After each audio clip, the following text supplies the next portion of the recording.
Bom, então continuando ali, ó, vamos voltar, né? Ó, convém que você compareça à reunião. Então, nós temos lá, convém. O que é que convém? O seu comparecimento à reunião é que convém. Mas nós não temos o sujeito aqui. Então, na segunda oração, que você compareça à reunião, o sujeito ele vai estar aqui. Vocês viram, né, que eu posso transformar isso aqui, o seu comparecimento à reunião, né? Eu posso transformar isso em um substantivo. Por isso que ela é chamada de substantiva.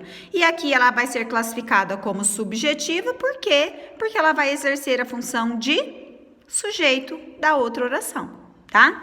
Olha aqui para uma predicativa, ó, vamos lá. A verdade é que Felipe sempre foi um bom aluno. Então, separando as orações. A verdade é, nós temos aqui a oração principal, que Felipe sempre foi um bom aluno, essa é a subordinada. Olha lá, ela é introduzida pelo que? Pela conjunção integrante que eu falei para vocês, tá? Então, você tem que observar, na primeira oração, a verdade é, o que é que está faltando? Tá? Nós temos aqui que lembrar que o ele é um verbo de ligação. Então, toda vez que a conjunção tiver um verbo de ligação antes, nós vamos ter aqui uma oração que nós chamamos de predicativa. Por quê? Porque ela vai exercer a função de predicativo. Nós temos o sujeito, a verdade, o que vai ser o verbo de ligação, e aí depois de um verbo de ligação, nós temos sempre um predicativo. Como aqui nós teremos uma oração, então a oração ela é classificada como predicativa, porque ela tem essa função, tá? Aí aqui, ó, a questão da objetiva indireta e a completiva nominal, que os alunos eles confundem bastante. Olhem aqui. Lembrei-me de que hoje não é feriado. Então, separando as orações, lembrei-me é a oração principal, de que hoje não é feriado vai ser a subordinada. Observem que aqui nós separamos no de, na conjunção, tá? Então, não foi no que? Foi na conjunção não, desculpa, na preposição. Então, quando acontecer casos assim, em que o que ele é antecedido por uma preposição, o de, o para, o por, o com, nós vamos separar na preposição, tá? Então, olha lá, lembrei-me. Quem se lembra de alguma coisa. Esse é um verbo que ele pede um objeto indireto. Portanto, a oração, ela tem a função de objeto indireto. Então, ela vai ser uma oração subordinada substantiva, objetiva e indireta. Mas, para quem lembra, o complemento nominal, ele também tem preposição. Então, olhem o exemplo. Tenho consciência de que não conheço todos os problemas, tá? Então, olha lá, quem tem consciência de alguma coisa. Então, eu separei aqui, essa é a oração subordinada, tá? Então, a perguntinha que eu faço, tenho consciência de quê? É a mesma perguntinha que eu faço para o objeto indireto. Só que nesse caso, a palavra consciência, ela é um nome. Então, eu estou completando um nome. Por isso que a oração subordinada, ela vai ser uma completiva nominal. Tudo bem?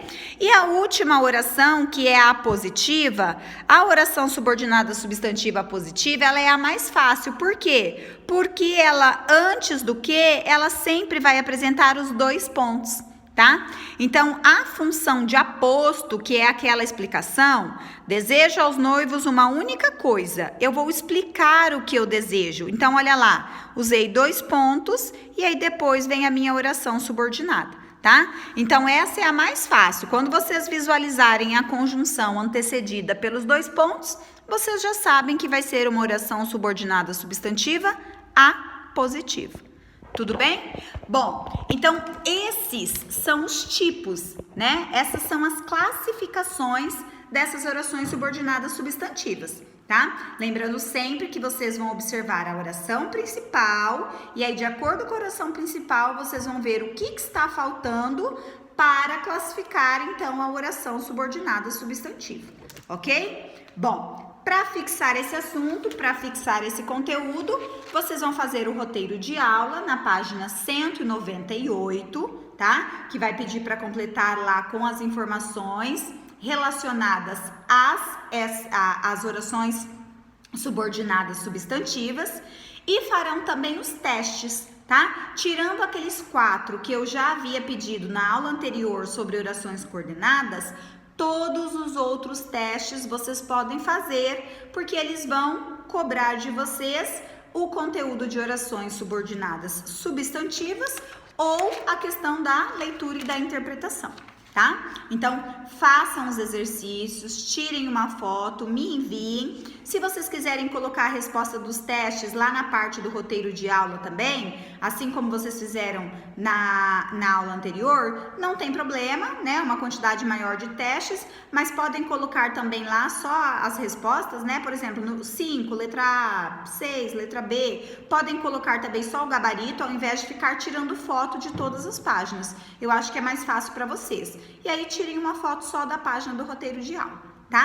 Aguardo, né? Então, os questionamentos, as dúvidas, se alguém tiver as perguntas, aguardo aí a foto, né? Com a resolução dos exercícios de vocês e volto na próxima aula para nós corrigirmos, né? Falarmos um pouquinho aí então sobre esses exercícios relacionados às orações coordenadas e às orações subordinadas substantivas e também para dar sequência a essas orações subordinadas, porque nós ainda temos mais 2 tipos, tá? Nós temos ainda as subordinadas adjetivas e as subordinadas adverbiais, tudo bem?